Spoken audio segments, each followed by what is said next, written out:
ये जिसने भी इसका किया है तो वो ज़्यादा फीमेल फेसेस को करता होगा या करती होगी।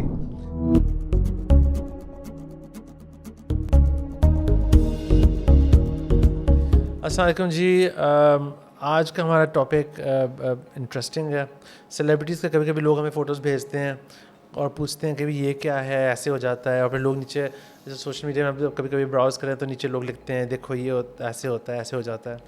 सो आपको थोड़ा सा समझना पड़ेगा कि एक्सपीरियंस, क्वालिफ़िकेशंस, ये सब चीज़ें मैटर बहुत करती हैं, क्योंकि आई थिंक जो बंदा इस फील्ड में है उसको फेशियल एनालिसिस कि कैसे असेस करना है फेस को पोर्शंस में और कैसे बैलेंस करना है फेस को। तो इस केस में जी डॉक्टर वासा मेरे साथ हैं आज। वासा, आप देखें आपने ये एक हीरो हैं फिल्म इंडस्ट्री में, और आई थिंक आपने भी इसको देखा है कि क्या हो क्या रहा है इधर एग्जैक्टली। हाँ,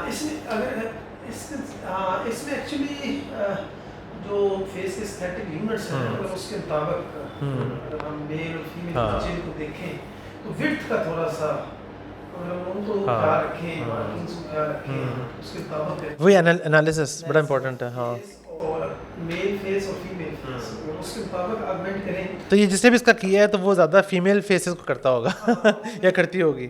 थोड़ा सा नैरो रखिए, मे बी पेशेंट की डिमांड बहुत नैरो है और बहुत लंबी और बहुत एग्जैजरेटेड, प्लस बैलेंस बाकी जगहों के साथ भी नहीं है, लाइक नोज़ के साथ, चीक्स के साथ।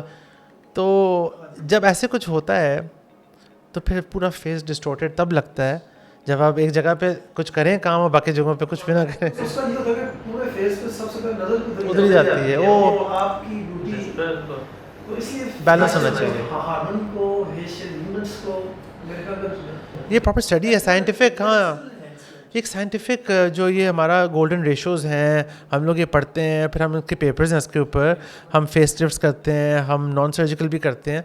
तो हमारे प्रिंसिपल सारे, चाहे वो रिकन्स्ट्रक्टिव सर्जरी जब हम करते थे मेयो हॉस्पिटल में, हमें वो प्रिंसिपल्स वो आज तक वो अप्लाई हम करते हैं कि व्हाट इज़ नॉर्मल क्या है और कैसे। और अगर हम एज लॉन्ग उसको एक जगह को अगर इम्प्रूव करना भी है तो balance, male female, age group, सब कुछ मैटर करता है। यानी कि और क्या ये पेशेंट को बेनिफिट करेगा। अगर ऐसी लुक आएगी तो फिर obviously patient is not benefiting it from it, तो उसको थोड़ी सी करेक्शन की ज़रूरत है। और देखें, याद रखें कि अगर कभी ऐसी चीज़ें नॉन सर्जिकली हो जाती हैं तो ये ऐसे जो फिलर्स गलत हो गए वो ये डिज़ोल्व भी हो जाते हैं। ऐसा कोई डेथ सेंटेंस नहीं है कि जी कुछ भी नहीं हो सकता, डिज़ोल्व हो जाते हैं और फिर रीडू भी होते हैं। मेरे पास डेली हमारे पास आते रहते हैं लोग रीडू कराने के लिए। तो बट अल्टीमेटली इस केस में मैं समझता हूँ कि इसको क्या करना चाहिए था, इसको एक प्रॉपर चिन इम्प्लांट की ज़रूरत थी, ताकि अगर इसको वाकई चिन की प्रोजेक्शन चाहिए थी, मेल चिन, परमानेंट रिजल्ट भी मिल जाता। और अगर अभी नहीं भी करना चाहता तो प्रॉपर फिलर्स कराता। फिलर भी हर किस्म का सेम नहीं होता, कुछ फिलर्स लॉन्ग लास्टिंग होते हैं, कोलेजन बिल्डिंग होते हैं, कुछ बहुत पफी ज़्यादा करते हैं, वो लिप्स के लिए होते हैं, लोग कहीं और लगा देते हैं, ये भी मैंने देखा है। और कभी कभी ऐसे ही इसी टॉपिक के ऊपर बात करूँ तो बैलेंस के ऊपर नोज़, लिप, चिन का, तो कुछ लड़कियाँ सिर्फ कहती हैं नहीं हमें सिर्फ लिप फिलर कराना है और कुछ नहीं कराना। तो एवेंचुअली जब वो ओवर टाइम वो पता चलता है कि इनको ज़रूरत है चिन की भी, लेकिन जब वो समझती हैं फिर उनका एक वाकई अच्छा बैलेंस आता है रिज़ल्ट में, फिर वो लगता भी नेचुरल है और वो इन्हांसमेंट आती है और इम्प्रूवमेंट आती है।